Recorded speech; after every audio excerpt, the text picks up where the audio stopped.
This is exclusive, Maserati. Exclusive, man. Maserati is not starting no trouble. I ain't doing anything. Was waiting on the deal for like a while. You know the process, waiting on the deal. Might be paperwork or whatever. They was gonna do the deal. Prodigy and 50 got him the deal. Ozzy got so frustrated that he had the building surrounded, like 100 around the building. What?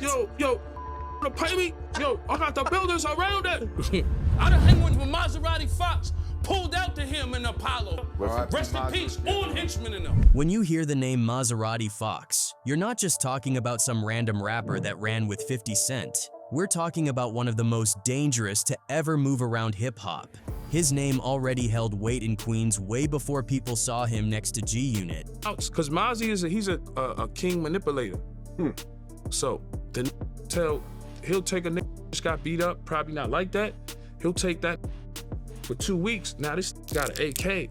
This was a guy who pulled a gun on Jimmy Henchman in broad daylight, got shot 21 times and still lived to tell the story, and ended up becoming one of 50's most feared goons.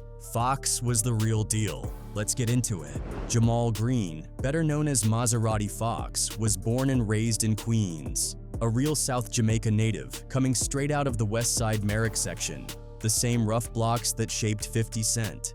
They weren't just industry associates, they were childhood friends, tied together long before rap money and fame. Their paths crossed early, and from that point on, Fox's name was carved into the same concrete legacy.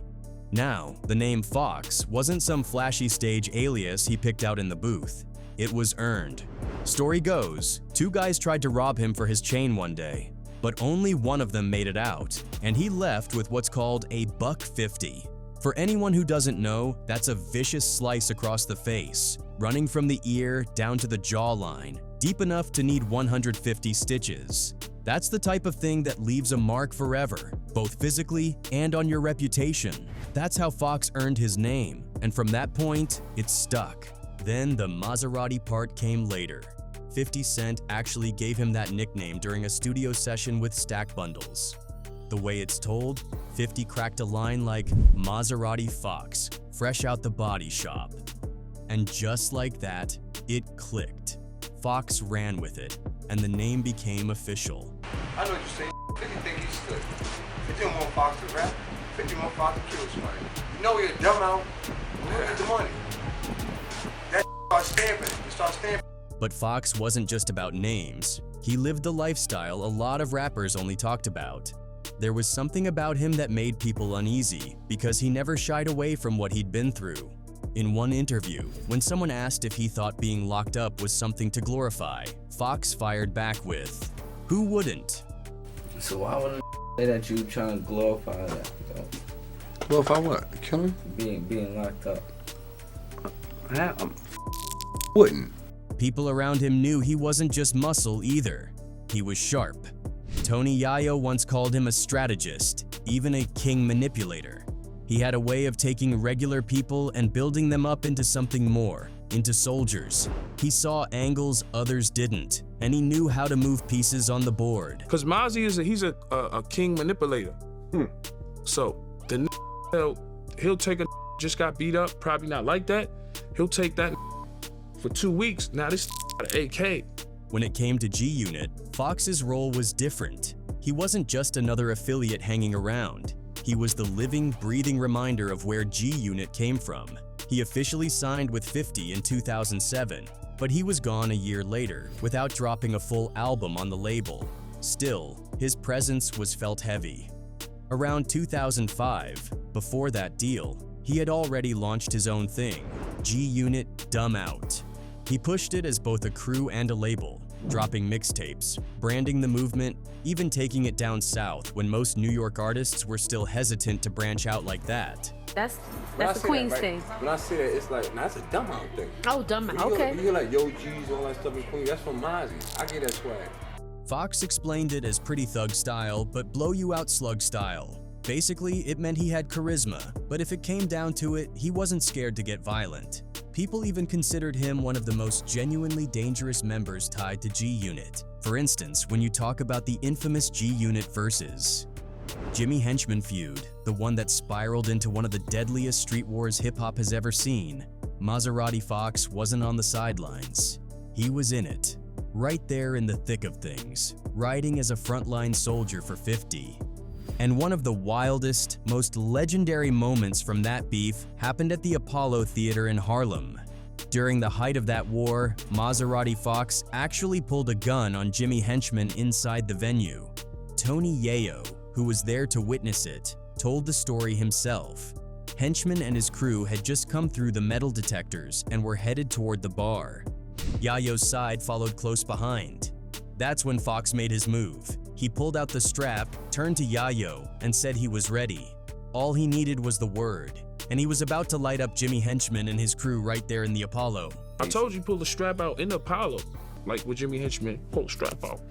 What to do, no? What's the f? He got the hammer out. Pulling a gun on one of the most powerful execs in the game in front of everybody was Fox showing the world he didn't care about consequences. That's the kind of energy that defined Maserati Fox, but the fallout didn't take long. The consequences were fast and brutal. Jimmy Henchman's crew, instead of sparking a shootout in the middle of the venue, decided to walk away that night, avoiding what could have easily turned into a massacre. But that didn't mean it was over. Just days later, retaliation came.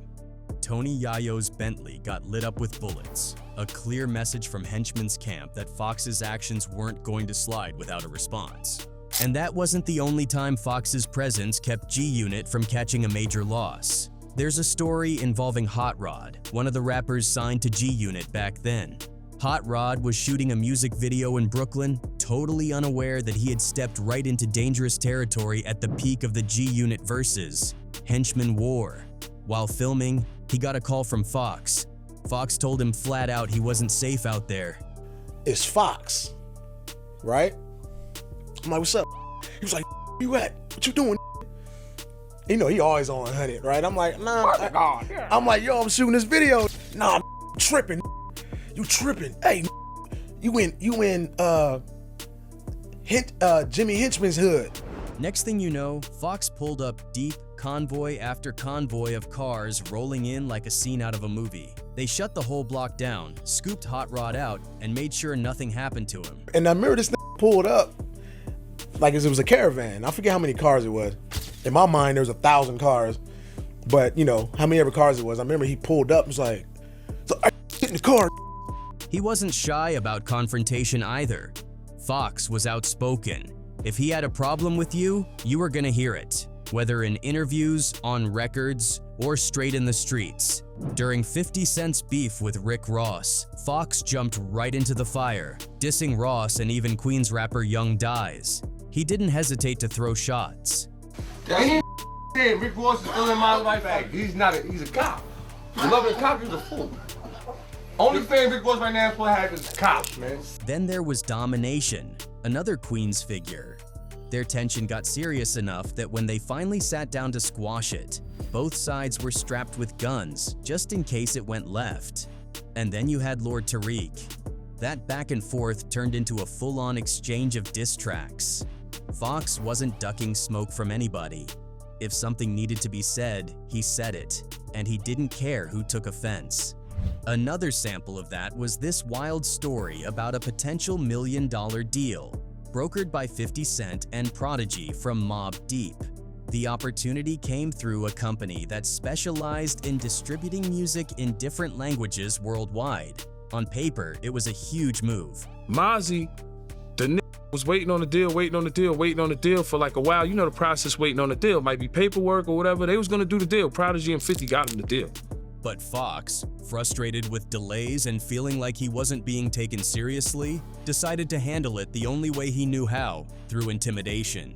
He showed up at the company's building with nearly 100 men deep, shutting down the block, yelling about how he hadn't been paid. The whole scene got so crazy that police were called in.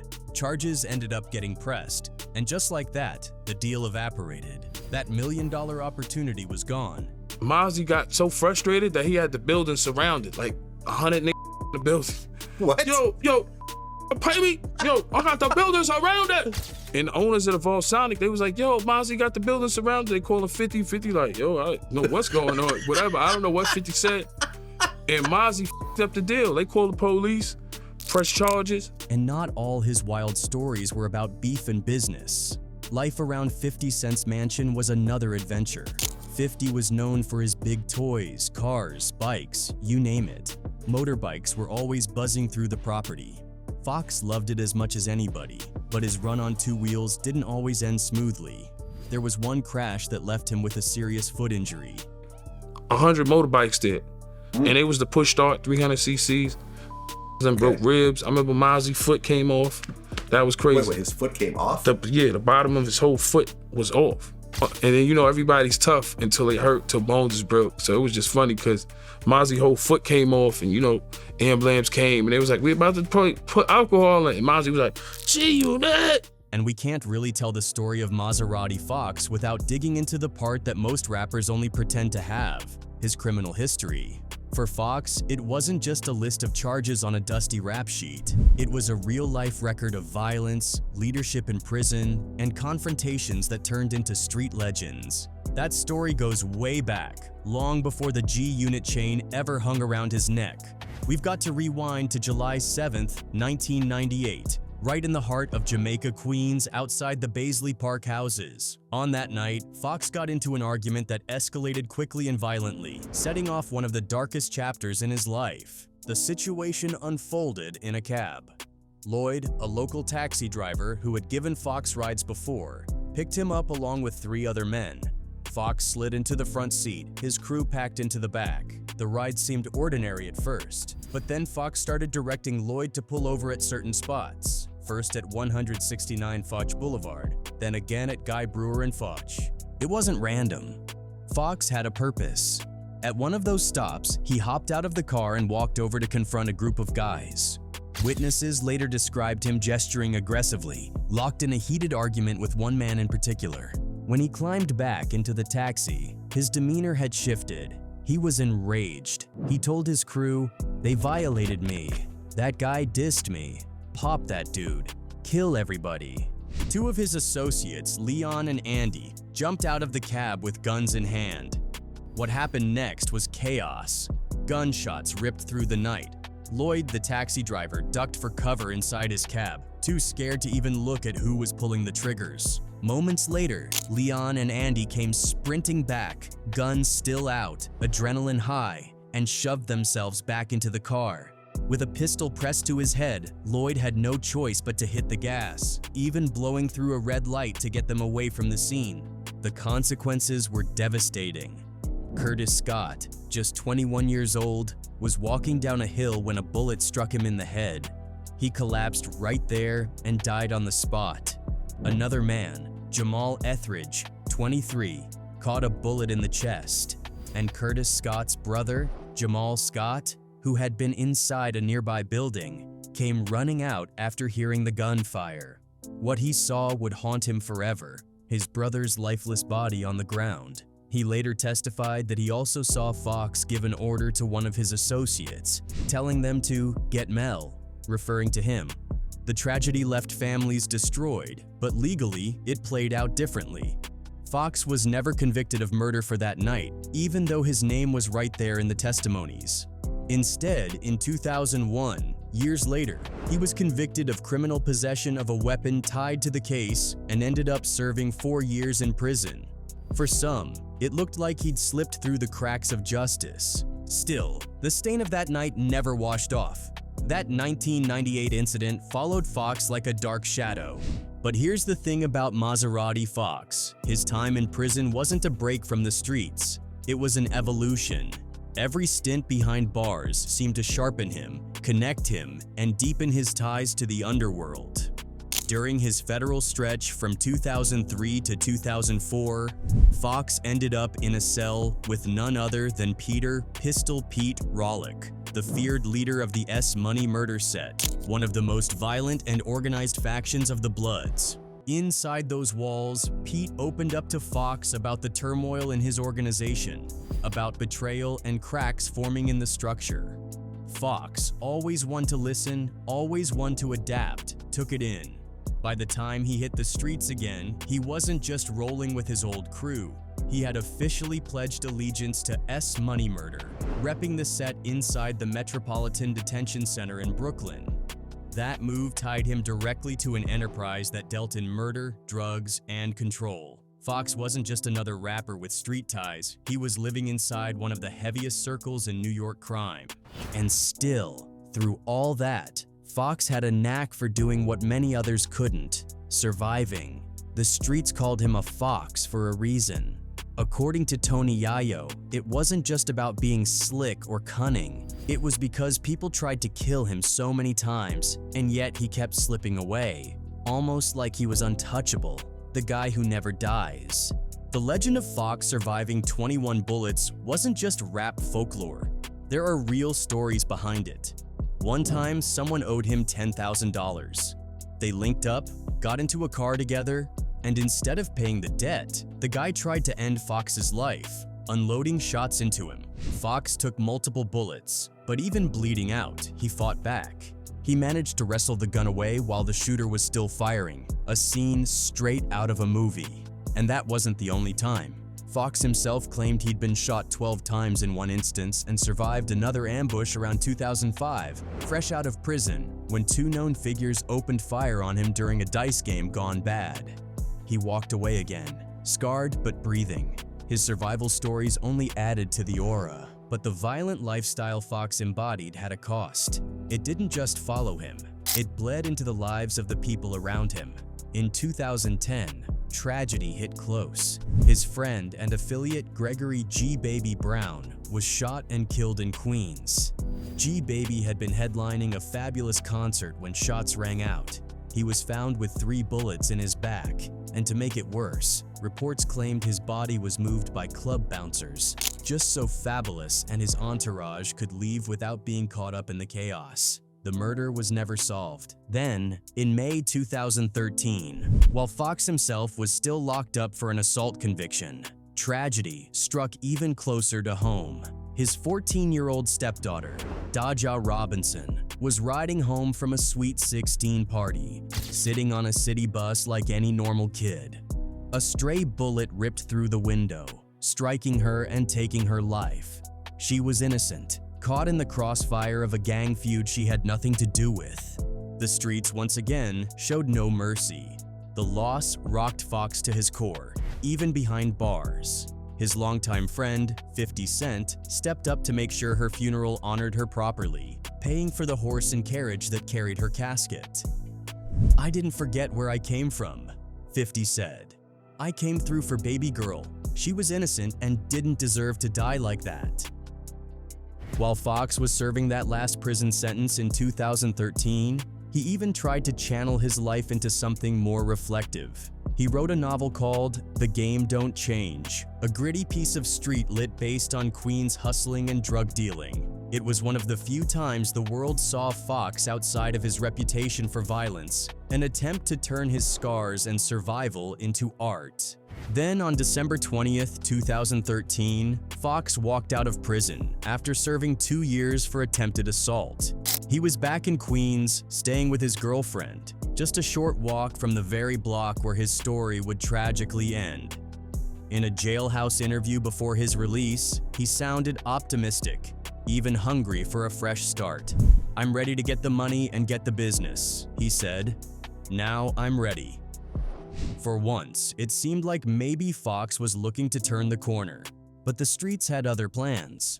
On January 3rd, 2014, barely 2 weeks into his freedom, Fox's past finally caught up with him. Around 4 p.m. that Friday, he was riding in a Nissan SUV with 3 other people at the corner of Farmers Boulevard and 133rd Avenue in Queens. The car stopped at a sign, and that's when it happened. A gunman dressed head to toe in black, ski mask on, pulled up and opened fire. Bullets tore through the SUV. Fox was hit fatally in the chest. Mortally wounded, he managed to stumble out of the vehicle, collapsing on the cold, snow-covered sidewalk where he took his last breath.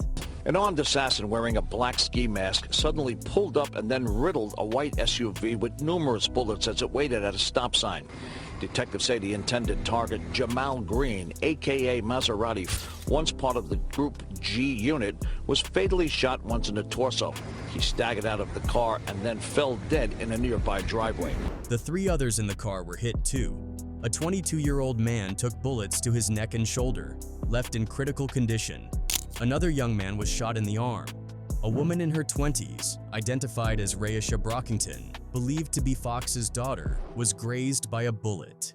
It was a massacre in broad daylight. Detectives say 3 other people inside the car were also wounded, 2 22-year-old men.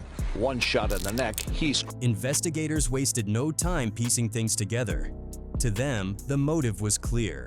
This wasn't random. It tied directly back to 1998, to the unsolved murder of Curtis Scott outside Baisley Park. Within weeks, on February 11th, 2014, police arrested Jamal Scott, Curtis Scott's older brother.